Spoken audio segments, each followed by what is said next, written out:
Welcome to Wealth and Means, advice dressed up like hard work. It's episode 40. Let's get into it. This week is about the routes we stopped checking because they worked yesterday. The shipping lane that is still open on a map but suddenly costs more courage, insurance, and military coordination to cross. The water treaty that still has a name even after the cooperation underneath it has gone quiet. The road out of town that can be an escape, an opportunity, or both. None of these systems announces the moment it becomes fragile. Most of the time, the first warning is that something ordinary starts taking longer, costing more, or producing two different answers, depending on where you look. So the road can be open and still not be usable. Exactly. We have 10 stories in what you didn't see in the news, a week-ahead calendar built around inflation, the Fed, bank earnings, and one enormous semiconductor listing. A knowledge bomb on whether Washington can help bring back the starter home, and a humor me about what Jack Kerouac's road trip actually cost. Then the greater debate asks whether opportunity is something you leave home to find or something you stay and build. And we close with Ferdinand von Zeppelin, who solved a problem by hiding the structure inside the machine. Let's go. Each week we explore ideas that help you pause, reflect, and think more deeply about the opportunities all around you. It's the perfect mix. A little information, a few stats, some real-world insights, and just enough deep talk to make you feel smarter before your second cup of coffee. A quick thank you to our sponsor, agentweekly.ai, chronicling the absurd, the ambitious, and the algorithmically challenged corners of the AI agent economy. Start with the Strait of Hormuz, where the most important word this week is not closed. It is impaired. Commercial traffic through the strait slowed to unusually low levels after renewed fighting between the United States and Iran and attacks on vessels using the route. Some LNG tankers and Qatar-linked ships still made the crossing. Other vessels reportedly switched off their tracking signals or waited for coordinated passage closer to Oman. So this is not a clean blockade. It is something harder for markets to model, a shipping lane that remains physically passable but has become dangerous, expensive, opaque, and politically conditional. Brent crude finished the week near $76 a barrel, up meaningfully for the week, but nowhere near the kind of panic price you might expect if traders believed 1/5 of the world's oil supply was about to disappear for months. Which means the market is not saying nothing happened. It is saying this probably does not last. Right? And that is still a bet. The more immediate pressure may show up in shipping insurance, delivery schedules, tanker availability, and refined products before it appears as a spectacular crude oil spike. A barrel can have a quoted price while the cost and risk of moving it change underneath. That is the hidden story. The route does not need to be legally closed to stop behaving like a normal route. Now move northeast from the Persian Gulf to the rivers that cross India and Pakistan. India reiterated this month that the Indus Waters Treaty will remain in abeyance until Pakistan, in India's words, credibly ends its support for cross-border terrorism. The treaty has survived wars and repeated crises since 1960, but India suspended participation after the 2025 attack in Kashmir and stopped the normal exchange of some hydrological information. Pakistan depends on the Indus system for the great majority of its irrigated agriculture.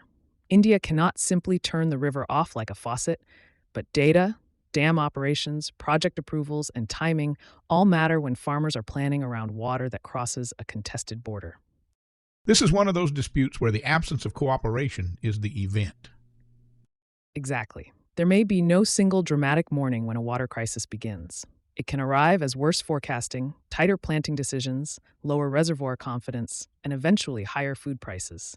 That is why this belongs in an economics show.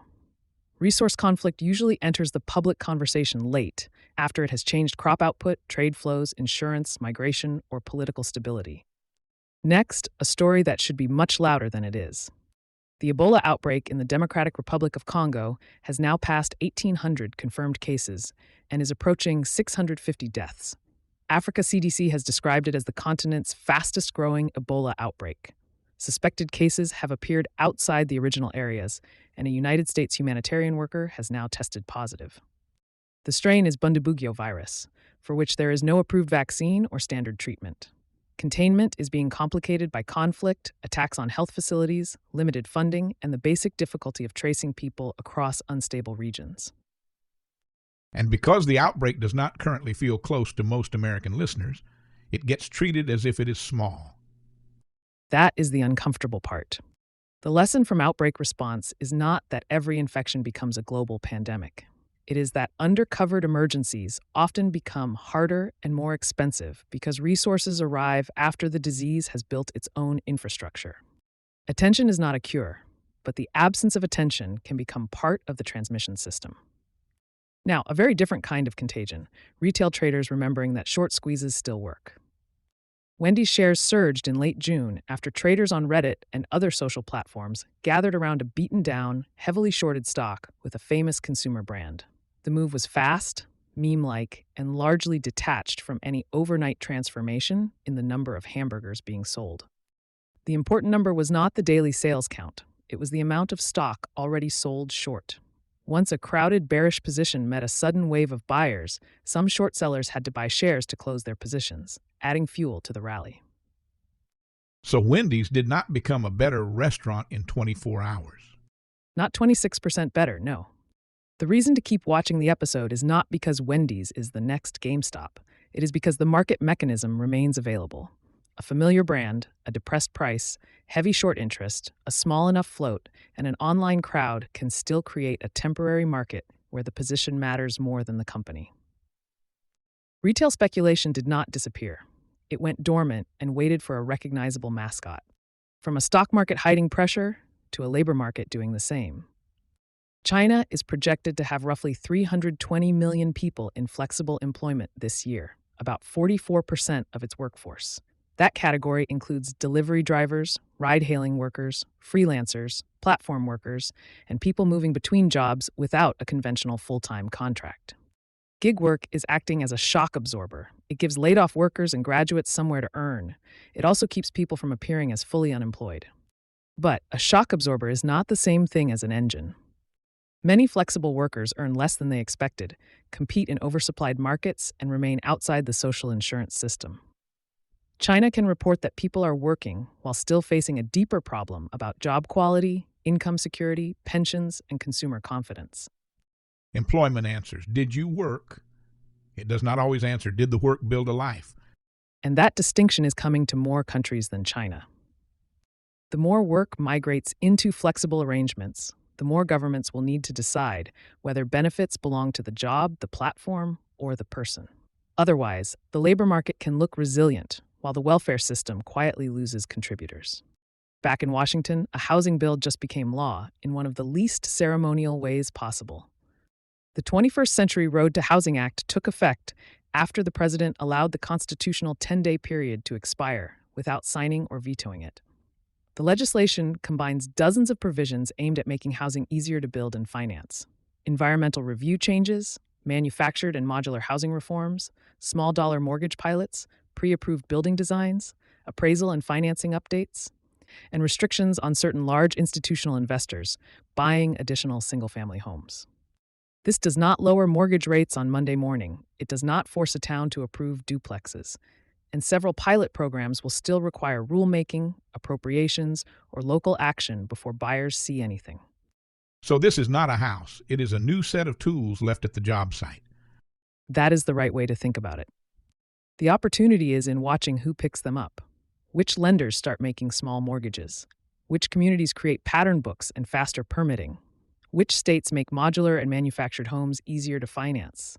Which builders can produce entry-level inventory at a cost the conventional system stopped supporting? The law matters. Implementation will decide whether it becomes housing policy or housing paperwork. Now to the World Cup, where the matches are producing crowds, but not always the travel boom host cities were promised. Ticket prices became so high that some international fans appear to have stayed home. European flight bookings into most United States host cities were running below the prior year, and bookings into New York were especially weak, even though the region hosts the final. Hotel expectations in several markets were revised downward. At the same time, local fan festivals have drawn enormous crowds, including hundreds of thousands in Atlanta. That tells us the demand for the event is real. The demand for the most expensive version of the event is less certain. People want the party. They just may not want the flight, the hotel, the resale ticket, and the $12 bottle of water. Exactly. Mega events are usually sold as citywide economic accelerators, but the revenue and the cost do not land in the same places. FIFA controls the central commercial machine. Cities pay for security, transportation, public space, staffing, and cleanup. Hotels and restaurants benefit only if visitors actually arrive and stay. The economic question is not whether the World Cup is popular. It is whether popularity converts into local spending after the price of participating becomes a barrier. Now for the summer trend that sounds like it was invented by a committee of nutritionists and day traders: fiber maxing. Google says searches for dietary fiber reached an all-time high this year, while searches for fiber maxing rose 115% in 90 days. At the same time, searches for making a Hugo Spritz at home jumped 2,200%. Those two trends do not share a nutritional philosophy. They share a cultural one. People are treating summer as something to optimize, improve the gut, perfect the drink, track the sleep, engineer the vacation, take an ordinary behavior and add a suffix that makes it sound like a competitive strategy. We used to eat vegetables and have a cocktail. Now both require a protocol. That is the consumer signal. Search trends often reveal demand before a brand has found the packaging language for it. So the likely result is not just more fiber. It is fiber repositioned as performance, convenience, satiety, longevity, and personal control, followed presumably by a canned spritz to help everyone relax after working so hard on digestion. Two science stories to close. Researchers working with the Super-C Consortium used machine learning-guided screening and quantum calculations to help identify two new superconducting compounds.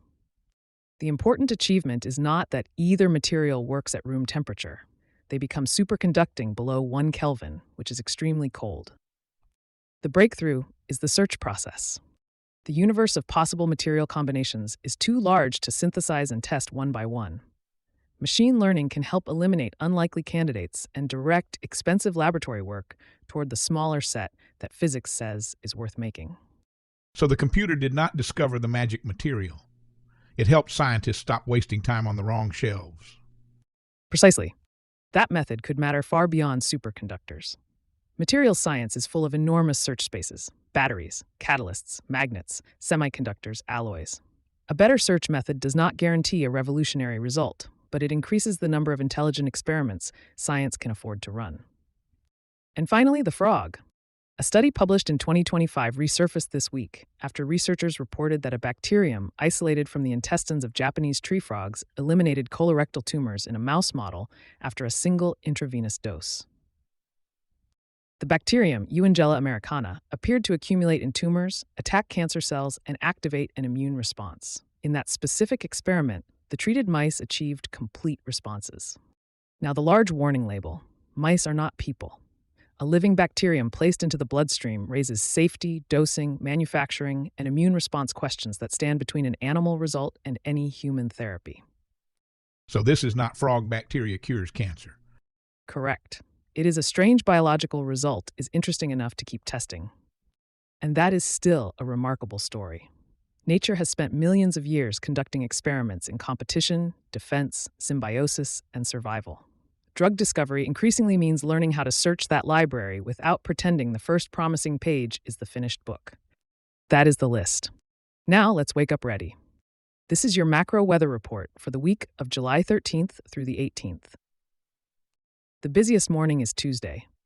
At 8:30 Eastern, the Bureau of Labor Statistics releases the June Consumer Price Index and the Real Earnings Report. The first thing to remember is that this is June data. It will not capture the current week's disruption in the Strait of Hormuz. That matters because people will be tempted to read Tuesday's number as a verdict on a story that happened after the measurement period ended. The useful questions are simpler. Is shelter inflation continuing to cool? Are core services still sticky? Did goods prices reaccelerate? And after adjusting for inflation, did wages give households any additional purchasing power? So if oil moves on Monday and CPI lands on Tuesday, those are two different clocks. Exactly. One is a live market, the other is a photograph of last month. The next major event begins a few hours later. Federal Reserve Chair Kevin Warsh appears before the House Financial Services Committee Tuesday, then the Senate Banking Committee Wednesday. This is his first semi-annual monetary policy testimony as chair, and lawmakers will be testing more than his rate outlook. Listen for how he describes inflation, how much forward guidance he is willing to offer, and how he responds to questions about central bank independence. The market already understands that inflation remains above target. What it does not know is how Warsh wants to communicate uncertainty. Does he present the Fed as waiting for more evidence? Does he emphasize the risk of acting too late? Does he separate a temporary energy shock from a broader inflation process? And if he refuses to give a clean answer? That may be the clean answer. Warsh has signaled less enthusiasm for telling markets exactly what the Fed plans months in advance. Tuesday is also the biggest bank earnings day of the summer. JP Morgan, Citigroup, Wells Fargo, Bank of America, and Goldman Sachs are all expected to report, with more banks following later in the week.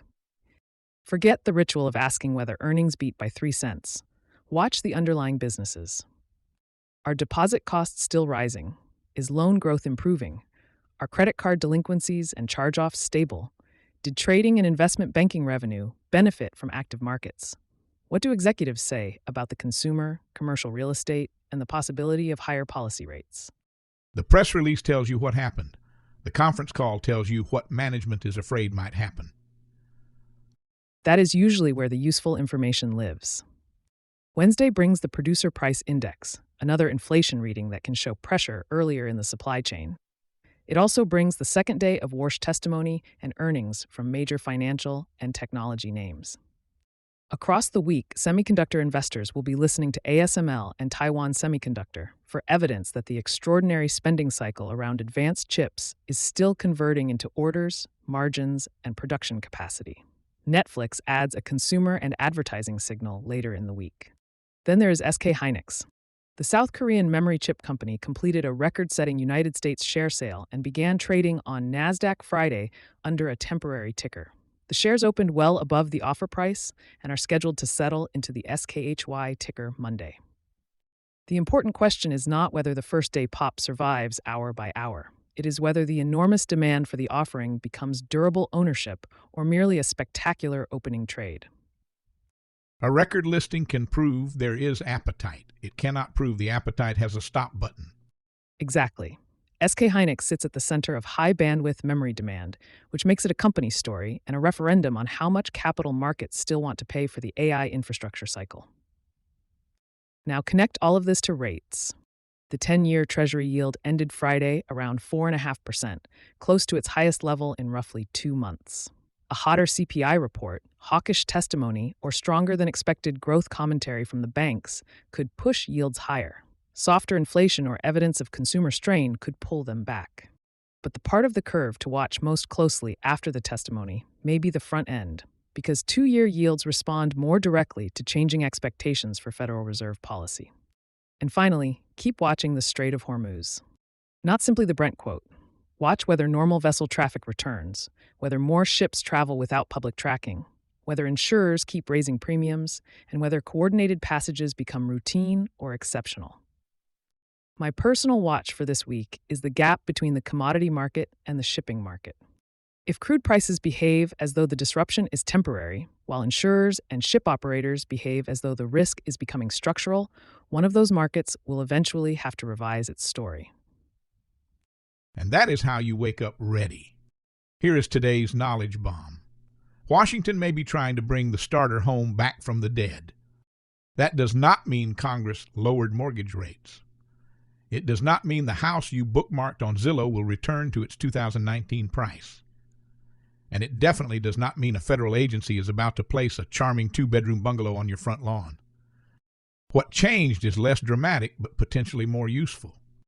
The 21st Century Road to Housing Act tries to repair some of the machinery that made inexpensive homes unusually difficult to build, finance, and buy.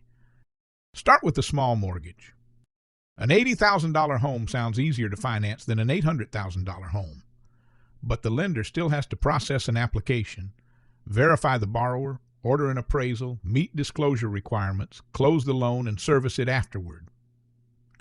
Many of those costs do not shrink in proportion to the mortgage. That means a borrower can find a house they can afford and still struggle to find a lender interested in making the loan. The new law authorizes a HUD pilot for mortgages with original principal balances of $100,000 or less. It also directs regulators to examine points, fees, and compensation rules that may discourage lenders from originating small loans. The pilot is not operating nationwide tomorrow. Rules have to be written, lenders have to participate, and authorized programs may still need funding. But the direction matters. The federal government is finally acknowledging that the cheapest homes can be the hardest ones to finance. Knowledge bomb number 2. The next starter home may not look like the starter home in your head. For decades, the default picture was a detached house on a private lot with a driveway, a yard, and a garage containing sporting equipment nobody remembers buying. That format has become expensive. Land, labor, materials, utilities, and permitting all cost more. In many places, zoning also makes smaller or denser housing difficult to build. The law supports reforms involving manufactured housing, modular construction, accessory dwelling units, pre-approved designs, and more efficient financing. For a first-time buyer, the opportunity may be one side of a duplex, a townhouse, a modular home on a smaller lot, a house with an accessory apartment, a property near transit where the household can avoid the cost of a second car. Affordability does not always mean finding a better loan for the same house. Sometimes it means allowing a different house to exist. Knowledge bomb number 3. Local government is now the signal. Washington can create frameworks and incentives. It cannot pour a foundation in your county. The communities that matter will be the ones that shorten permit times, approve more types of housing, adopt pre-approved building plans, coordinate utilities and transportation, and make it possible for builders to produce homes at entry-level prices. A reform passed this year does not become a finished house next Thursday. A builder still needs land, financing, crews, infrastructure, and buyers. So do not treat the law as an immediate nationwide price cut. Treat it as a map. Which cities are actually approving duplexes and townhouses? Which counties are making modular development easier? Which lenders begin offering small-dollar mortgages? Which builders can repeat a pre-approved design without restarting the process every time? Those places may produce tomorrow's affordable inventory before national statistics notice. Knowledge bomb number 4. The individual buyer may get a clearer lane in some transactions. The law restricts certain large institutional investors from buying additional single-family homes while preserving exceptions for parts of the rental and new construction markets. It is not a complete removal of Wall Street from housing. Please return the parade permit. But housing transactions are often decided at the margin. One fewer cash-heavy institutional bidder can matter when several families are competing for the same house. The law will not make every home affordable. It will not eliminate down payment problems. It will not repair years of underbuilding in one season. What it may do is reopen pieces of the market that gradually stop functioning. Small mortgages, smaller homes, factory-built construction, denser neighborhoods, and local development systems designed to approve something other than a large detached house. Most buyers are trained to watch one number, the mortgage rate. Now they should watch the structure around it. Watch the lenders. Watch the zoning meetings. Watch the modular builders. Watch the communities that measure homes completed rather than plans announced. The first-time buyer opportunity is not one giant federal giveaway. It is the possible return of an entire category of housing America became very good at discussing and surprisingly bad at producing. And when a market begins changing slowly, the advantage usually belongs to the people who notice before the change becomes obvious. And that's the knowledge bomb. Humor me.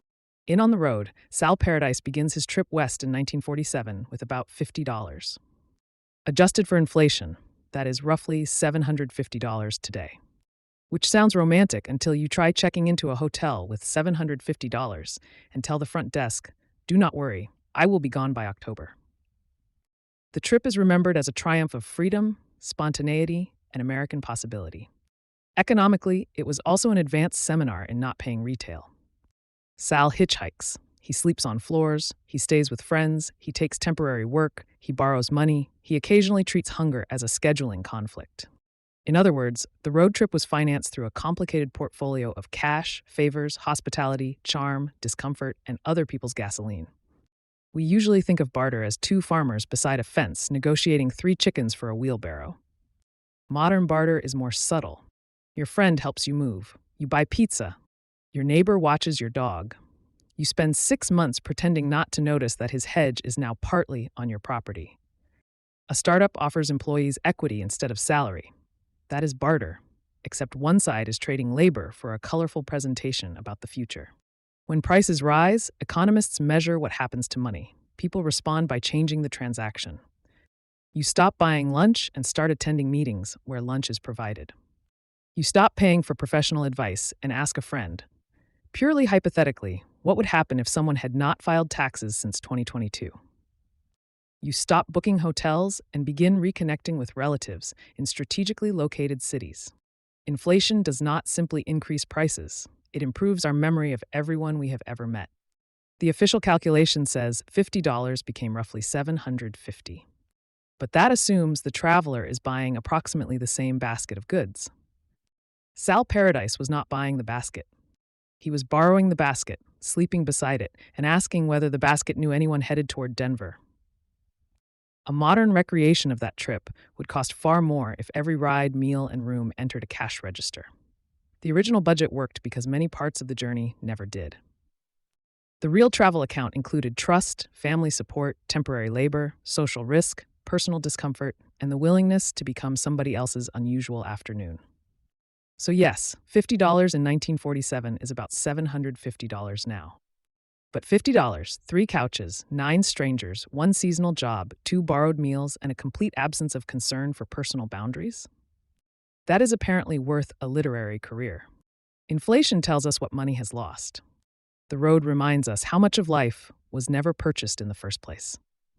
There are debates that stop your scroll, and there are debates that clear the dinner table. It's time for the greater debate. When opportunity feels scarce, should you move toward it or stay where you are and build? It sounds like a private decision, the kind made after graduation over cake and nervous advice from relatives. But underneath it sits nearly every argument Americans have about ambition, loyalty, family, work, and whether a hometown is a foundation or a ceiling. Americans move less often than they did a generation ago. The annual rate has fallen from around 1 in 5 people during parts of the 1960s to fewer than 1 in 10 today. We have better luggage and fewer departures. At the left lectern stands Jack Kerouac, patron saint of the road. At the right stands Cormac McCarthy, who looks less like he came to debate than to determine whether the building is structurally sound. They are not quoting books tonight. They are carrying the worlds they wrote. No slides, no moderator interruptions, just 2 visions of America arguing over what distance is 4. Kerouac begins gently. Moving, he says, is not abandonment. It is information. A young person born in a town with 1 large employer, 1 social hierarchy, and 1 approved version of success does not yet know whether they have failed. They may simply be standing in a market that has no price for what they can do. A new city can reveal that the awkward kid was merely misplaced, the underpaid worker merely unseen, the family disappointment unusually employable somewhere else. A murmur travels through the room.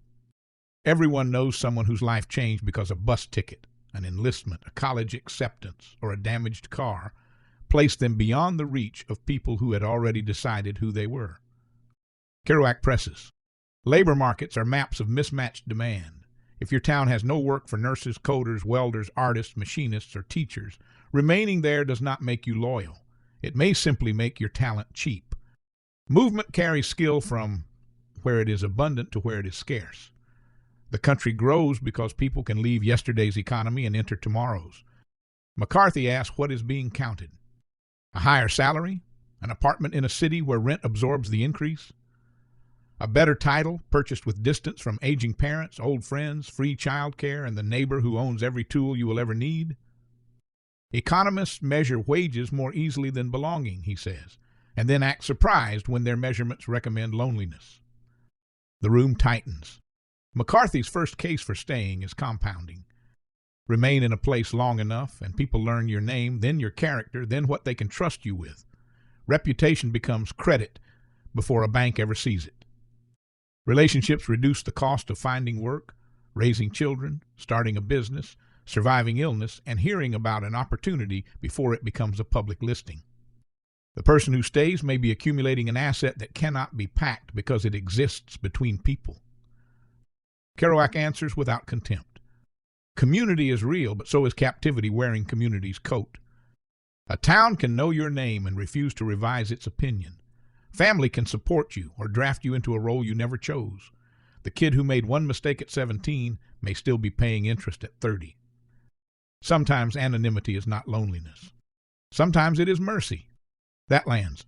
Kerouac's second argument is that movement is practice in becoming. Leaving forces a person to discover which parts of identity are portable. You learn to approach strangers, solve problems without inherited instructions, recognize opportunity before it feels safe, and survive the embarrassment of being new. The road does not guarantee wisdom. It removes the illusion that the life you inherited is the only one available. McCarthy leans toward the lectern. Movement can become a system for avoiding evidence. New job, new town, new relationship, new explanation. The traveler calls it reinvention. Everyone left behind calls it a pattern. A person may cross a continent without moving 1 inch away from the habit that ruined the last place. The audience goes silent. Kerouac is visibly struck, and for a moment the romance drains from the road. He concedes it. Motion can be escape disguised as courage. If every difficulty becomes a departure signal, no craft deepens. No friendship survives inconvenience, and no community receives enough of you to return anything meaningful. You can spend a life collecting beginnings and call the absence of endings freedom. Moving should open a life, not become a substitute for one. McCarthy does not celebrate. He builds his second case. Places survive because some people stay. Schools, clinics, shops, farms, family businesses, volunteer departments, churches, parks, and local newspapers do not run on personal optimization. They run on continuity. Every glamorous city attracting ambitious newcomers is supported by people who maintain pipes, teach children, care for grandparents, remember flood lines, and know which promises were made before the new people arrived. The road itself is a product of rooted labor. Then comes McCarthy's knockout. If every talented young person is taught that ambition means departure, struggling places are not merely abandoned. They are blamed for being abandoned. Their doctors leave, their entrepreneurs leave, their tax base thins, their schools lose families, and then those who departed point back and say, see, nothing happens there. Mobility can rescue individuals while deepening the conditions that made rescue necessary. Kerouac responds quietly. No person is public infrastructure. A 24-year-old does not owe a town the sacrifice of their one life because policymakers, employers, and property owners failed to create a future there. Staying to build is noble only when staying is a choice. Otherwise, birthplace becomes assignment. His knockout arrives without volume. Rootedness is praised most enthusiastically by people whose wealth gives them the option to leave. They recommend loyalty to those who cannot afford the deposit in the city where the jobs are. That rattles the room. McCarthy acknowledges his weakness. Staying can become fear with a heritage plaque attached to it. Places can demand loyalty while offering no reciprocity. They can preserve buildings and destroy possibility, protect property values and exclude newcomers, romanticize family while trapping the person who provides unpaid care. There are towns a person should leave and histories they should refuse to inherit. Sometimes the brave act is to go. The two men now stand less like opponents than witnesses called by different sides of the same case. Kerouac admits that a life without roots can become weightless. McCarthy admits roots can become restraints. Kerouac says a society needs open roads. McCarthy says it also needs places worth returning to. The real divide is no longer between movers and stayers. It is between those who choose and those who are trapped. Maybe prosperity is having enough mobility to leave without requiring departure as the price of dignity. Maybe belonging is having enough rootedness to stay without surrendering possibility. The road matters because it offers an exit. Home matters because an exit is not the same thing as a destination. A healthy country should let young people test the horizon without making them refugees from opportunity. It should also let them remain near the people they love without charging an ambition tax. The audience does not get a winner. It gets a harder question to carry home. Are you staying because you're building or because you're afraid? Are you moving because you are growing or because you have learned to flee before anything can ask something of you? The road can save you. the place can save you. Either can become the story you tell to avoid the other. And that is the greater debate. Let's invent again. Here's a problem that only looks obvious after somebody solves it. For much of the 19th century, a balloon was essentially a large gas envelope, with people and equipment hanging underneath. It could rise, but it was difficult to steer, difficult to scale, and largely dependent on the wind. Make the envelope much longer, and it wanted to bend, deform, and lose the shape required for controlled flight. Ferdinand von Zeppelin had seen military observation balloons during the American Civil War and spent decades thinking about a more dependable aircraft. He was a retired German army officer, not the obvious founder of a new transportation industry, and he did not fly his first machine until he was in his 60s. His insight was structural. Do not ask the gas bag to hold the entire craft together. Build a light, rigid frame, place multiple gas cells inside it, cover the frame with an outer skin, attach engines and controls, and let the skeleton carry the shape. Zeppelin's first airship, the LZ-1, flew in 1900. It was about 420 feet long and held hydrogen in 17 separate gas cells. The rigid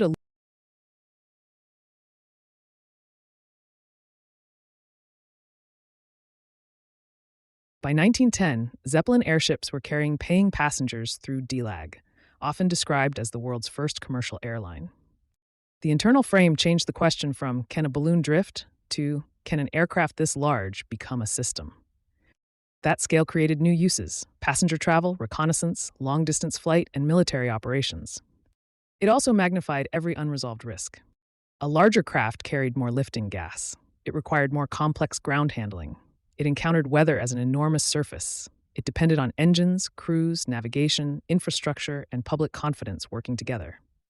The Hindenburg disaster in 1937 is often simplified into one sentence: hydrogen caught fire, and the airship era ended. The real ending was more structural. Hydrogen was hazardous. The exact ignition sequence remains debated. Fixed-wing aircraft were becoming faster and more practical. Airships were expensive to operate and vulnerable to weather. And once the world watched the Hindenburg burn, public confidence disappeared faster than the engineering could be defended. The rigid frame was not the cause of the disaster. It was the innovation that made enormous airships possible, and enormous scale made the consequences of every remaining weakness impossible to hide. That is the invention worth carrying forward. A hidden structure determines what a system can become. And when a system scales, the structure does not merely scale its strengths. It scales the consequences of whatever the designer left unresolved. That's it for another episode of Wealth and Means, advice dressed up like hard work. We hope you enjoyed the arc, from superconductors to inflation, and from road trips to starter homes. The pattern was simple, that leaving means growth or staying means loyalty. Sometimes those assumptions are true. The useful habit is checking. Subscribe, rate, and share this episode. It helps more than you think. We do this for you, to help you have a better week, a sharper mind, and maybe even a longer attention span. And a special thanks to our sponsor, agentweekly.ai. Till next time, stay curious. Stay kind. And keep compounding.